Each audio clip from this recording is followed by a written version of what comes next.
Prejudice often reveals itself in subtle but cutting moments. It does not always come as a loud insult or an obvious act of hatred. Sometimes, it hides itself behind smirks, sarcastic remarks, dismissive glances, or even the silence of those who choose not to intervene.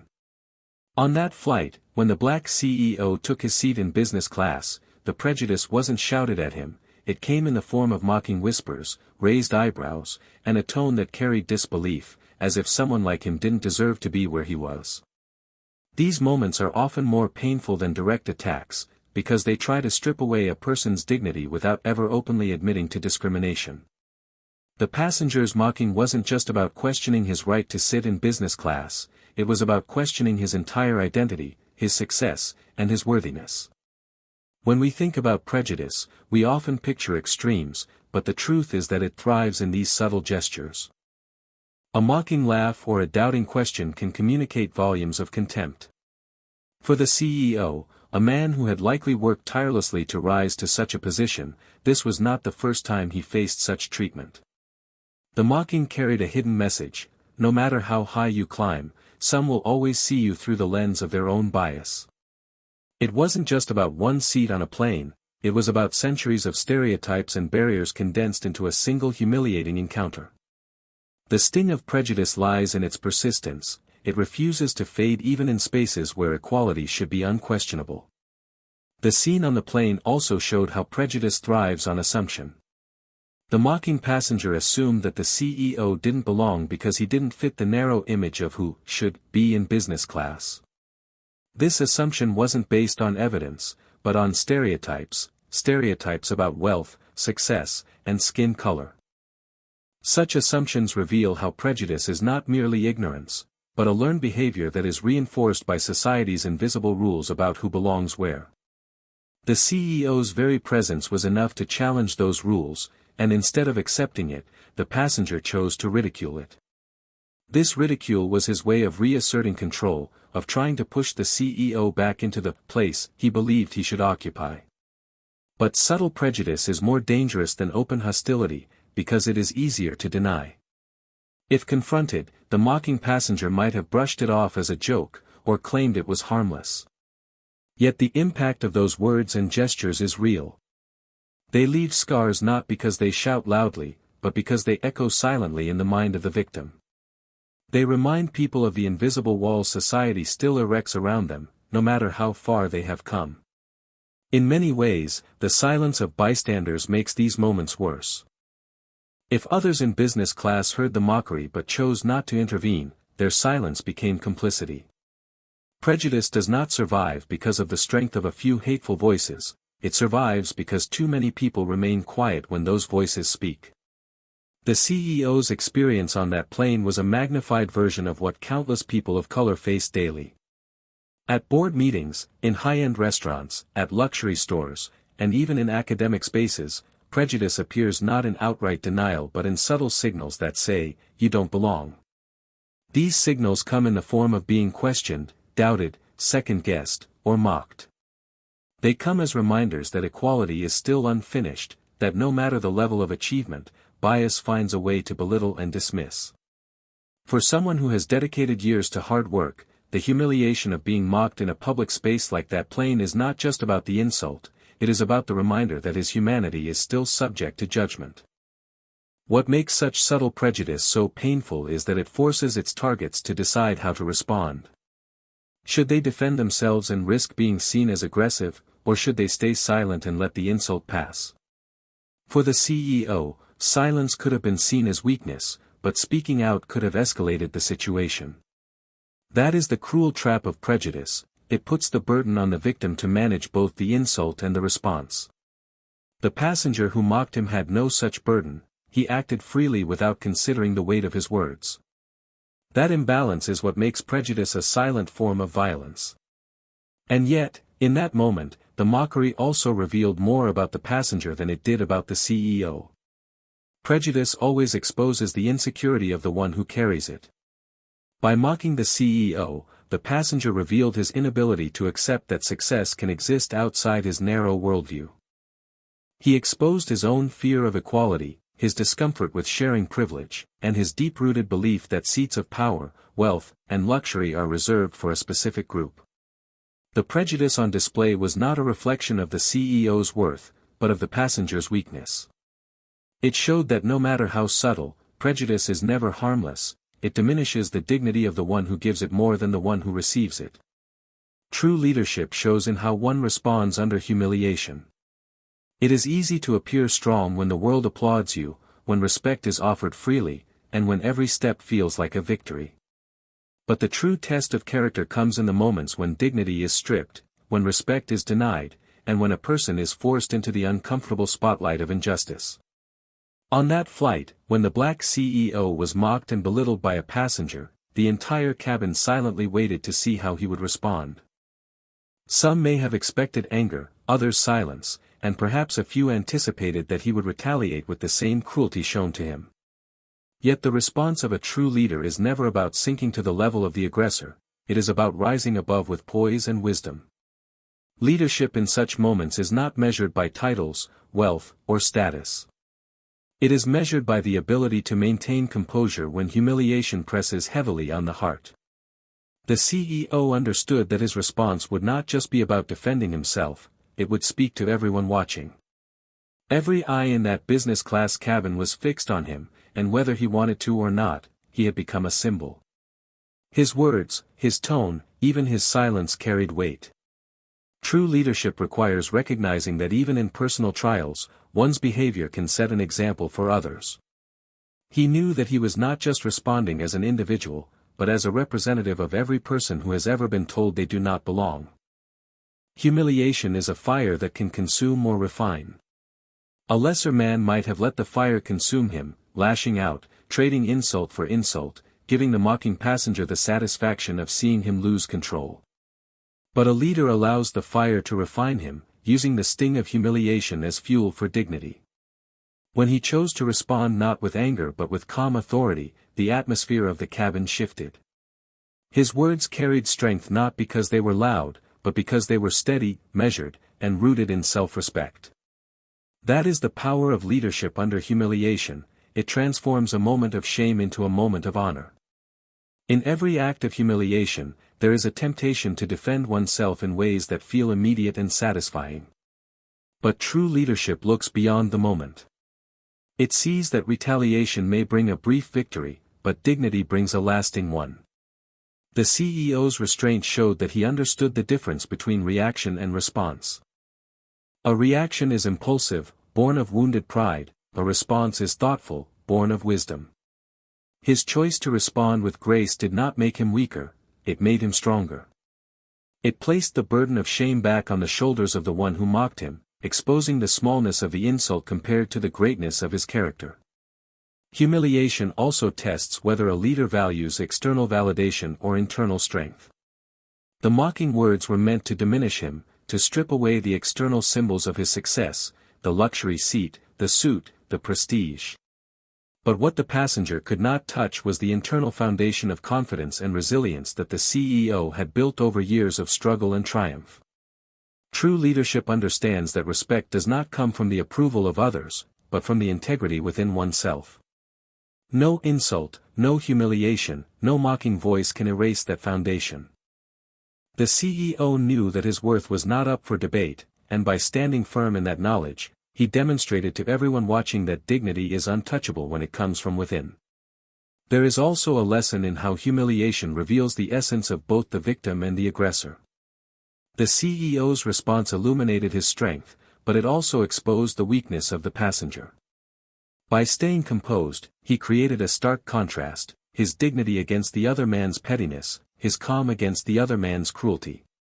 In that contrast, everyone watching could see the truth without it needing to be shouted. That is what makes leadership so powerful, it communicates not just to the aggressor, but to all who witnessed the moment. His choice became an unspoken lesson for the cabin: dignity is the most powerful form of justice. Every leader, at some point, faces moments of humiliation. These are the crossroads where character is revealed. Some allow humiliation to break them, others allow it to shape them, and a few rise to lead through it. The black CEO on that plane had every reason to respond with fury, but instead he chose a higher path. He chose the kind of response that transforms humiliation into a story of resilience, a story that others could look to when facing their own trials. In that choice lay the essence of true leadership, the ability to turn pain into power, to stand tall when others try to drag you low, and to prove that the measure of a leader is not found in comfort, but in crisis. Respect cannot be bought, it is earned through character.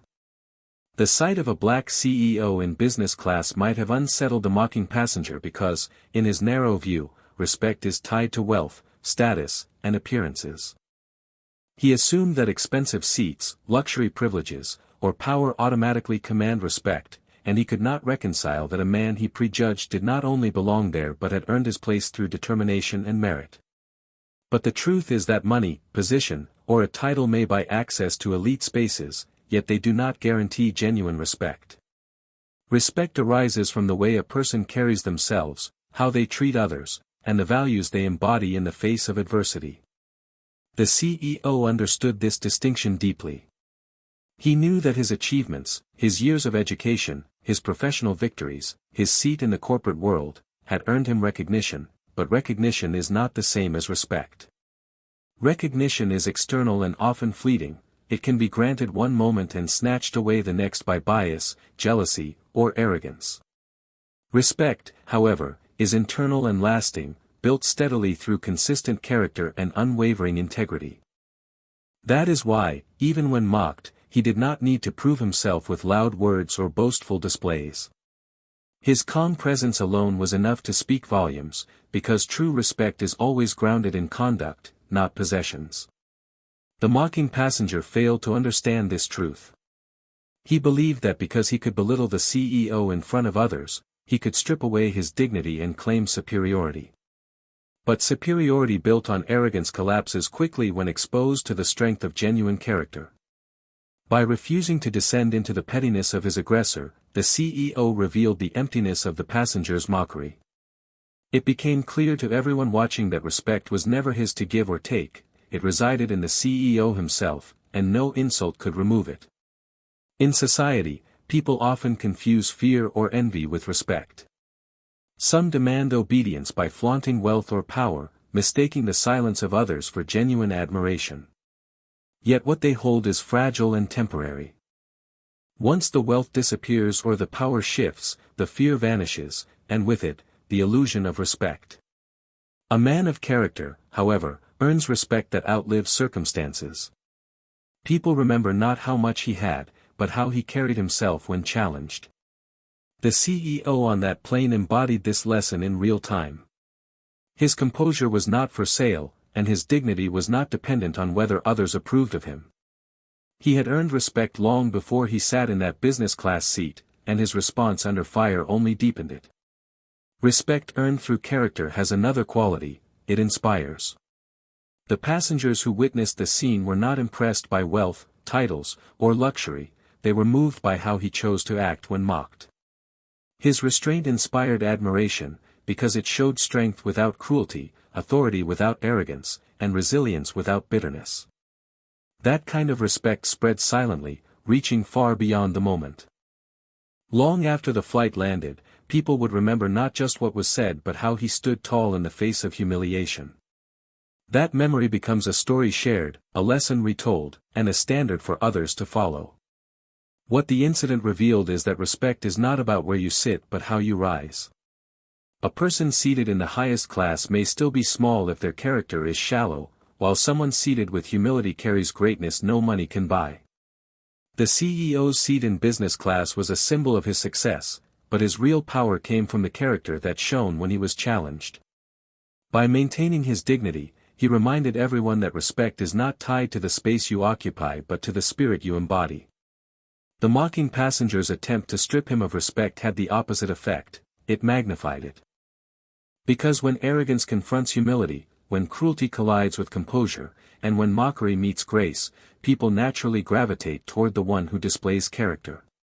In that moment, the CEO earned not only the respect of those watching but also the unspoken acknowledgement that his strength was far greater than the insult thrown at him. His response proved that respect cannot be imposed or demanded, it is freely given by others when they recognize true character standing before them. Respect also demands consistency. One act of grace may earn admiration, but a lifetime of integrity cements respect in the hearts of others. For the CEO, that moment on the plane was not an isolated display of dignity but the result of years of living by principle. His ability to respond with calm was not accidental, it was the product of discipline, resilience, and a lifetime of building strength from within. Respect earned this way cannot be shaken by ridicule, because it does not depend on outside validation. It comes from within, and it radiates outward, touching everyone who witnesses it. The lesson for every observer was unmistakable: the true measure of a person lies not in their wealth or their seat on an airplane but in the way they uphold their dignity when it is most threatened. The black CEO showed that respect, once earned through character, becomes a shield no insult can pierce and a crown no mockery can remove. Power lies not in loud retaliation, but in graceful resilience. When humiliation strikes, the instinct for many is to fight back with equal force, to answer insult with insult, to drown out disrespect with louder words. Yet true power is rarely displayed in noise, it is displayed in silence that commands attention, in composure that unsettles the aggressor, and in resilience that cannot be broken. On that plane, when the black CEO was mocked, the expectation might have been for him to lash out, to prove his status by force, or to silence his detractor through anger. But his refusal to retaliate loudly became a greater act of strength than any outburst could have achieved. He showed that power is not about domination, it is about control over oneself and the situation. Graceful resilience is the quiet force that transforms humiliation into a lesson. By staying calm, the CEO shifted the focus from the insult to the dignity with which he carried himself. Every mocking word spoken against him grew smaller in comparison to the steadiness of his response. The passengers watching may not have remembered the exact words of the mockery, but they would not forget the sight of a man who stood firm without crumbling or lashing out. That is the essence of resilience: it does not erase pain, but it absorbs it and transforms it into strength. In that transformation lies power, the kind that cannot be taken away because it comes from within. Loud retaliation often feels satisfying in the moment, but it rarely changes minds or hearts. It only escalates conflict, making the aggressor feel justified in their actions. Resilience, however, disarms the aggressor. It forces them to confront their own weakness by exposing their inability to break the one they target. The CEO's calm presence was not passive, it was active resistance. It denied the mocker the satisfaction of seeing him flustered or diminished. It turned the insult back on the one who delivered it, making him appear petty and insecure. The more composed the CEO remained, the more powerless the mocker became, and that imbalance revealed where true power resided. Resilience also has the power to inspire. Those who witnessed the encounter were not drawn to the arrogance of the passenger but to the quiet strength of the CEO. In their hearts, they recognized that what they saw was not weakness but profound courage. To endure mockery without retaliating requires more strength than to strike back. Graceful resilience becomes a mirror for others, showing them that dignity is not destroyed by cruelty. It offers a model for how to rise above the fray, how to turn a moment of injustice into a display of inner strength. That inspiration is a ripple that extends beyond the moment itself, influencing how others choose to face their own trials. In the world, people often mistake volume for authority. They believe that shouting the loudest, asserting dominance aggressively, or forcing others into submission is a sign of power. But true power is never about volume, it is about presence. The CEO's resilience gave him a presence that spoke louder than any insult ever could. It was the kind of presence that silences a room without a single raised voice, the kind that leaves an imprint long after the noise fades. That is the paradox of power: the quieter it is, the deeper it resonates. Graceful resilience is not the absence of emotion, it is the mastery of emotion. The CEO must have felt the sting of humiliation, the anger rising inside him, the urge to defend himself with sharp words. But resilience is the ability to feel those emotions fully and still choose a higher response. That choice is where power is found, not in suppressing emotion, but in channeling it into strength. He allowed his restraint to speak for him, and in doing so, he conveyed far more than words ever could. Every second of composure told the story of a man who had faced countless obstacles before and had grown stronger because of them. What the mocking passenger failed to realize is that his words were powerless against someone who refused to give them power. Insults only carry weight if they are accepted, but the CEO's resilience denied them a place to land. His strength rendered the mockery hollow, leaving the aggressor exposed before everyone present. This reversal is the quiet victory of resilience. It transforms the aggressor into the one humiliated, while the target emerges with dignity intact. True power is not about destroying others, it is about refusing to be destroyed by them. Graceful resilience also holds a moral authority that retaliation never can. Those watching the encounter may not have intervened, but they were judging silently. They saw the contrast between cruelty and dignity, arrogance and composure, and in that comparison, the truth became undeniable. The CEO's strength lay not in proving himself, but in allowing his actions to reveal who he was. His resilience carried a weight that no insult could match, and that weight commanded respect far more than any retaliation would have achieved.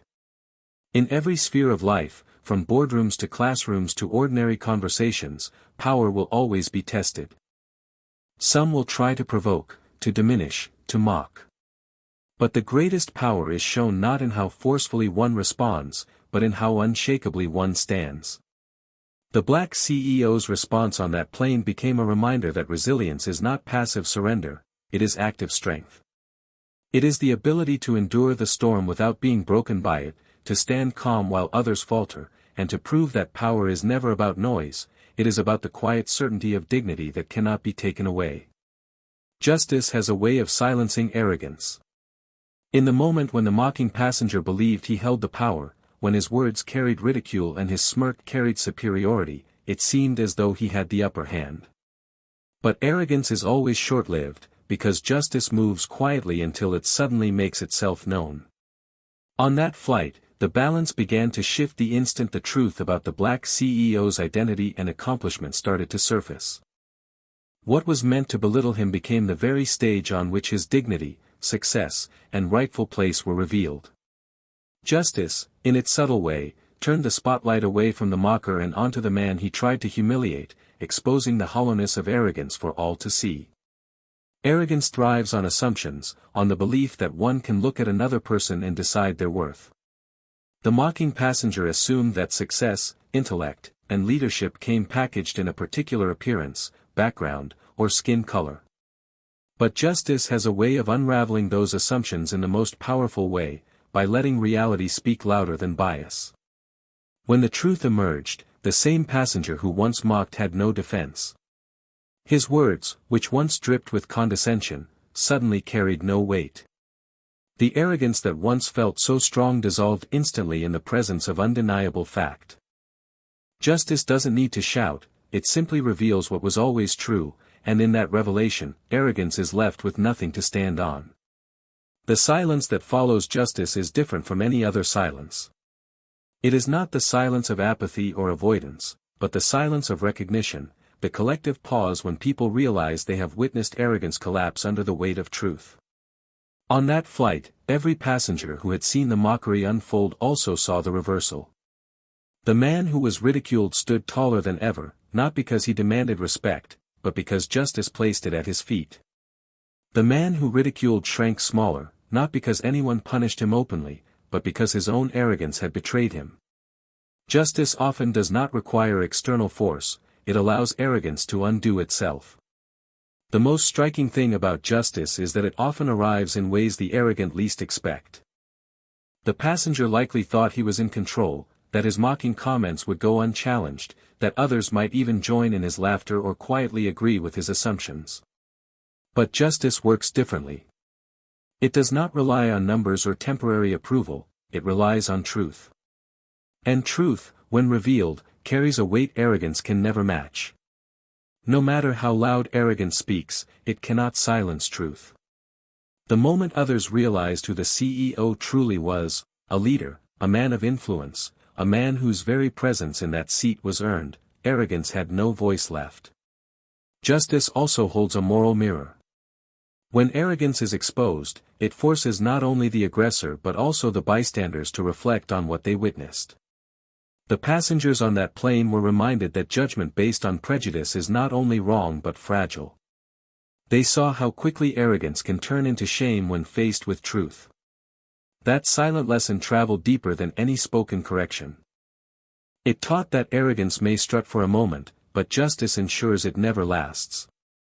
The contrast between the mocked and the mocker became a vivid reminder that the world bends toward fairness, even if briefly delayed. There is a poetic irony in how justice works. It rarely arrives dressed in vengeance but rather in revelation. The CEO did not need to raise his voice, to retaliate, or to prove himself aggressively. Justice spoke for him through the undeniable fact of his success, his presence, and his calm composure. The same qualities the mocker tried to deny became the very ones that silenced him. This is the power of justice. It transforms the weapon of arrogance into the stage for dignity. It takes the insult meant to harm and turns it into the proof of the aggressor's smallness. Arrogance depends on the illusion of superiority, but justice always reveals the truth of equality. The passenger's arrogance was rooted in the idea that he could decide who belonged in that space, but justice revealed that no one has the authority to strip another of what they have rightfully earned. In that revelation, the arrogance of one man was silenced not only for himself but as a lesson for all watching. They saw that justice does not always come with fanfare, but when it arrives, it is undeniable. The lasting image from that flight was not the sneer of the mocker but the quiet dignity of the CEO standing unshaken.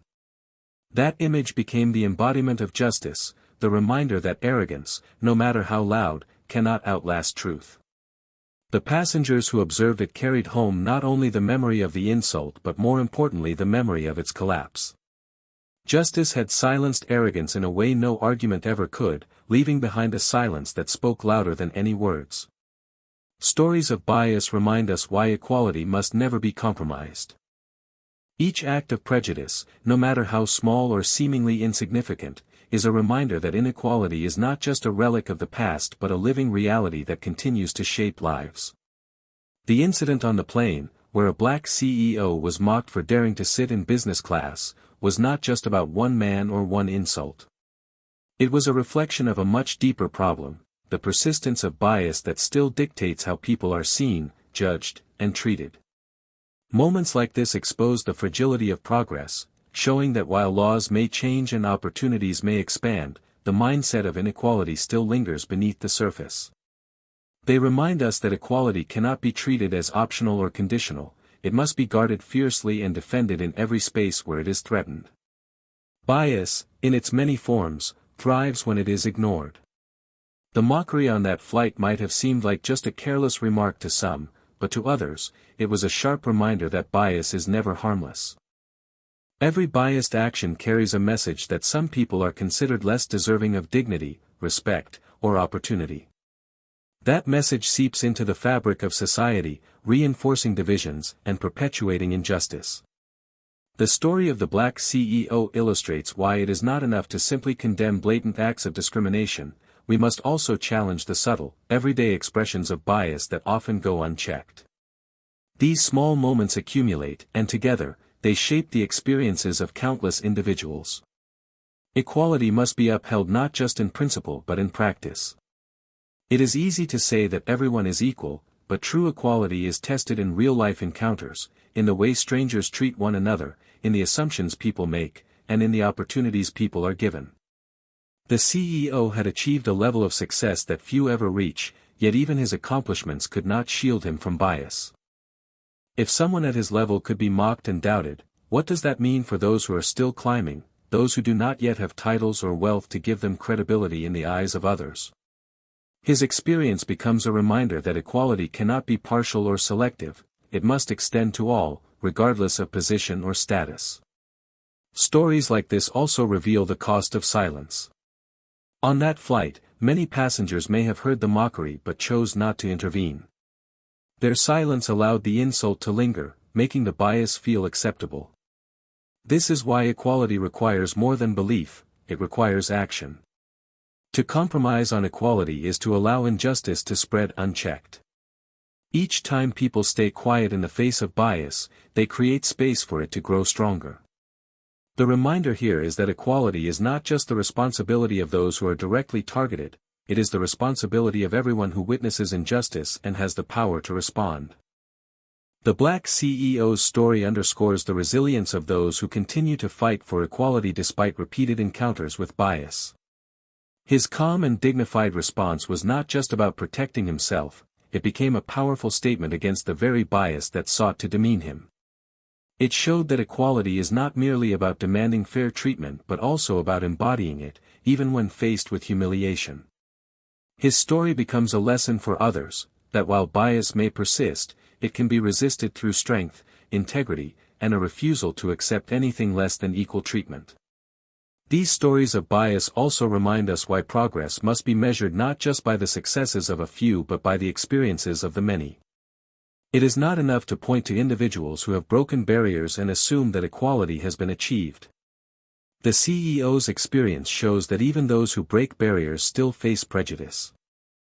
True equality will only exist when people are no longer seen as exceptions but as rightful participants in every space they occupy. The persistence of bias shows us that there is more work to be done, that the journey toward equality is ongoing, and that complacency is dangerous. At its core, the lesson is simple but profound: equality must never be compromised because the moment it is, injustice begins to take root again.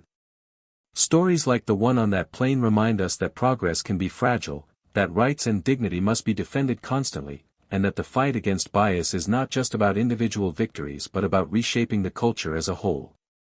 They remind us that every person, regardless of color, background, or status, deserves to walk into any space, whether a boardroom, a classroom, or a business-class cabin, without having to justify their presence. They remind us that equality is not a privilege granted by others but a right that must always be protected.